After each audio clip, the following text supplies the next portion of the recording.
सैलाब की तबाहकारियों से आप खुद सारे वाकिफ हैं और डे बाय डे नई नई खबरें जो हैं वो निकल रही हैं। कभी हम कहते हैं कि ये मिसमैनेजमेंट है, बल्कि उससे पहले हम ये कहते हैं कि ये अज़ाब इलाही है। दोनों बातें ही ठीक हैं, लेकिन खुले दिल से आप किस चीज़ का इतराफ़ करते हैं ये आपके ऊपर डिपेंड करता है। अभी तक जो सैलाब से तकरीबन 10 अरब US डॉलर का नुकसान हो चुका है। तो $1 का नुकसान मतलब 220 या 22 रुपये है, और अगर 1 अरब का नुकसान हुआ तो 222 अरब का नुकसान हुआ, और 10 अरब US डॉलर का नुकसान हुआ तो आगे उसको आप एक्सचेंज रेट आपके जानते हैं, उसके साथ मल्टीप्लाई कर रहे हैं, आपको पता चल जाएगा कि सैलाब से पाकिस्तान का कितना नुकसान हुआ है। 1290 लोग अभी तक अपनी जान से हाथ धो बैठे हैं। इसमें जख्मी भी होंगे, अभी इसमें लापता लोग भी होंगे, बहुत सारी चीज़ें जो वक्त के साथ साथ आपको पता चलेगा। और हमारे हुक्मरानों का रवैया कितना सीरियस है इसके बारे में वो भी आपको पता है। और ये कहा जा रहा है कि सैलाब से हमने बहुत कुछ सीखा है। सीखा क्या है कि जो जिम्मेदारान हैं, मैं सियासी लीडरान की बात कर रहा हूं, कोई ये कह रहा है कि मैं ज्यादा खतरनाक होता जा रहा हूं। बिल्कुल, मैं इमरान खान साहब की बात कर रहा हूं। आप खतरनाक थे, खतरनाक हैं और खतरनाक ही रहेंगे, क्योंकि आपने जब पहले धरना दिया पिछली गवर्नमेंट के खिलाफ, आपको पता है कि पाकिस्तान का कितना अरबों का नुकसान हुआ। पिछले 3.25 साल की गवर्नमेंट में आपने मुल्क को तबाही के दाने में लाके खड़ा कर दिया, बल्कि कुछ लोग तो कहते हैं कि मुल्क को तबाह बर्बाद कर दिया आपने। उसके रिजल्ट जो हैं वो अभी अवाम को भुगतने पड़ रहे हैं। और अब आप क्या कर रहे हैं, बजाय इसके कि इस दुख की घड़ी में आप गवर्नमेंट के साथ बैठ के राउंड द टेबल को टॉक करें और मुल्क को आपकी ज़रूरत है, लोगों की हेल्प करें और लोगों को इस काबिल करें कि वो इस तरह के शौक़ जो हैं उसको बर्दाश्त कर सकें। यही मेरे ख्याल में हकीकी आज़ादी है, अगर सही तौर पे समझा जाए। अगर आप ये कहें कि मुझे लाके बिठा दें जैसे तैसे भी है, तो वो तो मेरे ख्याल में हकीकी आज़ादी नहीं है। और आप ये ही देखना चाह रहे हैं कि बेशक पूरा मुल्क वो खुडे लाइन लग जाए, लेकिन आपकी हुकूमत होनी चाहिए। तो इसलिए मैंने कहा आप खतरनाक थे, खतरनाक हैं और खतरनाक ही रहेंगे। जब हमारा लोकल एक्सपर्ट ये बात करे कि IMF के आने से मुल्क में इकोनॉमिक मिजरी बढ़ेगी, तो हम ये कहते हैं कि हमारे पास कोई लायक दिमाग ही नहीं है जो हमें ये बता सके। लेकिन जब वही खबर किसी गोरे के मुंह से आए, वही खबर किसी फॉरेन इंस्टीट्यूशन के मुंह से आए, तो फिर हम बहुत ज़्यादा वाला वाह करते हैं कि हाँ जी, इनकी खबर जो है वो बड़ी ऑथेंटिक है, बाकी सब खबरें झूठ हैं। मैं आपको ये भी कहता था कि IMF ने जिस जिस मुल्क में कदम रखा वहां इन्फ्लेशन अपनी पीक पे पहुंचा, अनएम्प्लॉयमेंट अपनी पीक पे पहुंचा। क्या ये दोनों चीजें आपको नजर आ रही? पाकिस्तान के अंदर 384% चीजों की कीमतों में इजाफा हुआ है अगर हम कंपेयर करें पिछले सालों से। ये जो अभी महंगाई की लहर चल रही है, अनएम्प्लॉयमेंट भी इसी तरह ही बढ़ा है। आज IMF ये कह रहा है कि खुराक और पेट्रोलियम की प्राइसेस बढ़ने की वजह से मुल्क में अदम इस्तेहकाम आ सकता है। मुझे बताइए, गवर्नमेंट को मजबूर कौन कर रहा है कि उसके ऊपर लेवी लगाइए पेट्रोलियम प्राइसेस प्रोडक्ट्स के ऊपर? IMF।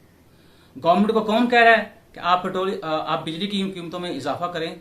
IMF।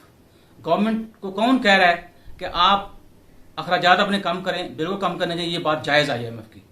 लेकिन पिछली तो ये जो कि गवर्नमेंट के साथ मुंसलिक है बात, और पिछली जो दो बातें आपको मैंने बताई, बिजली की कीमतें, पेट्रोल की कीमतें, दोनों में इजाफा होगा तो खुराक की कीमतें ऑटोमेटिक बढ़ जाएंगी। इसका ताल्लुक अवाम के साथ है। तो क्या अवाम वाकई आज पैनिक का शिकार नहीं है? क्या वाकई मुल्क के अंदर इकोनॉमिक मिजरी नहीं बढ़ी? जो बातें मैं पिछले 1.5 साल से करता आ रहा था, क्या वो सच साबित नहीं हुई? बिल्कुल हो रही हैं, क्योंकि अब IMF ने कहा है कि मुल्क में खुराक और पेट्रोलियम की प्राइसेस की वजह से अदम इस्तेहकाम आ सकता है। मेरा ख्याल है अदम इस्तेहकाम बड़ी तेजी के साथ दौड़ के आ रहा है, वो आपको नजर आ रहा है। सिर्फ थोड़ा सा हम आंखें खोलेंगे तो पता चलेगा। कब तक आंखें हम बंद करेंगे? क्योंकि मैं क्यों कह रहा हूं कि अब कब तक आंखें बंद करेंगे? इस वक्त आज के दिन में तकरीबन सालाना बुनियादों पे महंगाई की शरह में 45.5% इजाफा हो चुका है। और आपने जो पिछले तकरीबन 7 माह में फ्यूल प्राइस एडजस्टमेंट की फॉर्म में जो बिजली की कीमतों में इजाफा किया था, उसकी वजह से तकरीबन 560 अरब रुपया अब लोगों से वसूल कर चुके हैं। वजह शायद गवर्नमेंट ये समझती है कि दो ही चीजें हैं जिससे रेवेन्यू बहुत ज्यादा इकट्ठा हो सकता है, एक बिजली की कीमतों में इजाफा करके और दूसरा पेट्रोलियम की कीमतों में इजाफा करके। क्योंकि गवर्नमेंट डायरेक्ट टैक्स वसूल करने से तो रही, बस कह देते हैं जी। हर रोज जो कोई अखबार में खबर आती है जो टैक्स नादहिंदगान है उनके खिलाफ घेरा तंग हो रहा है।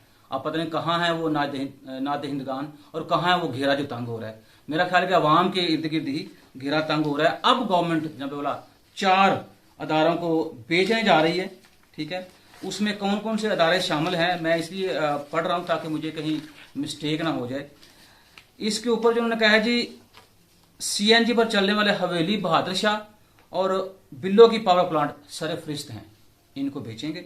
उसके साथ उन्होंने हाउस बिल्डिंग फाइनेंस कंपनी की निजकारी 2023 तक उन्होंने कही कर दी जाएगी।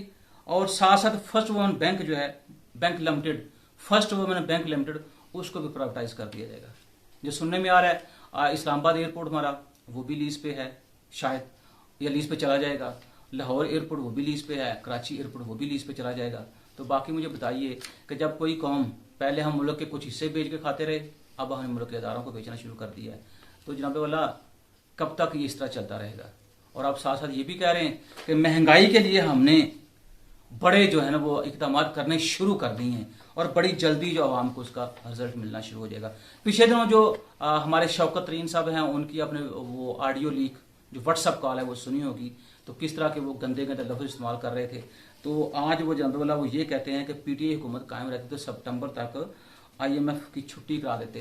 भाई आपने आईएमएफ से वादे किए वो आपने पूरे नहीं किए थे, खुद आपने कॉन्ट्रैक्ट साइन किए और खुद जब आपको पता चला कि आपकी गवर्नमेंट नहीं रहेगी तो आपने जानबूझ के बिजली की कीमतों में इजाफा भी नहीं किया और जानबूझ के अपने तेल की कीमतों में इजाफा नहीं किया था और उसका रिजल्ट जो है वो हम आज भुगत रहे हैं। तो होता क्या है कि जब को आप कॉन्ट्रैक्ट साइन करते हैं तो हुकूमत रहे ना रहे उस मुल्क को वो कॉन्ट्रैक्ट पूरे करने पड़ते हैं। उसका रिजल्ट क्या हुआ, चूंकि हमने कॉन्ट्रैक्ट साइन तो कर लिए लेकिन जो वादे किए थे आईएमएफ से वो पूरे नहीं किए, तो जो नई गवर्नमेंट आई उसको फिर वो वादे पूरे करने पड़े, लेकिन उसका खमियाजा वो अवाम को भुगतना पड़ा। आप इतने सिंसियर हों हमारे साथ, तो जो इमरान खान साहब के ऊपर हर महीने 2 करोड़ की सिक्योरिटी के ऊपर खर्चा आता है, मेरे ख्याल में मुझे हैरानगी होती है ये बातें सुन के कि यही मुल्क है जिसके प्राइम मिनिस्टर थे, जो ही प्राइम मिनिस्टरशिप से नीचे उतरे आपकी जान को खतरा हो गया है। तो ये बेचारे जो 22 करोड़ आवाम है और ये जो लोग तकरीबन 3.25 करोड़ लोग पानी की नजर हो गए, उनकी सिक्योरिटी के बारे में कौन सोचेगा।